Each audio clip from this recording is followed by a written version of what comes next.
Le petit Émile S.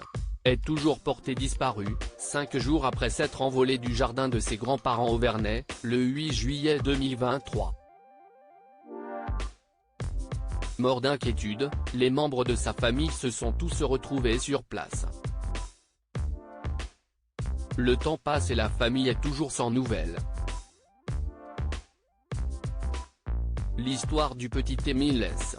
a déjà fait le tour du pays, mais l'enfant n'a pas été retrouvé.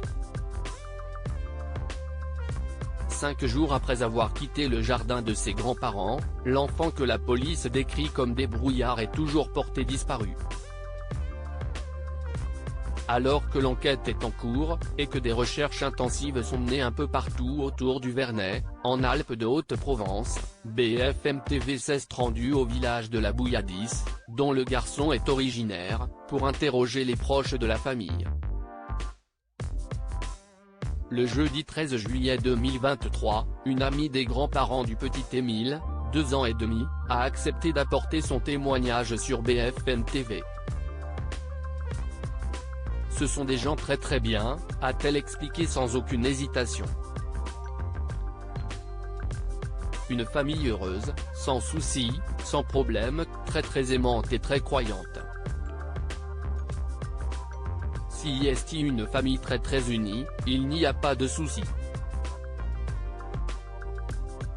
Sans histoire. Aucune histoire à ma connaissance, mais je pense à la connaissance de tout le village.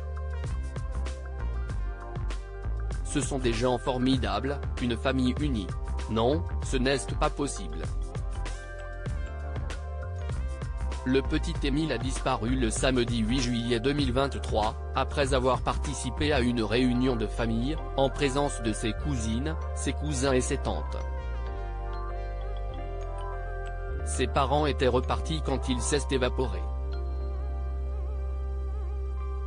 Les pistes soulevées, dont une trace de sang suspecte dans un véhicule, n'ont jusqu'à présent rien donné. Les minutes sont longues pour ses parents, et pour tous les membres de la famille, qui semblent se serrer les coudes dans l'épreuve.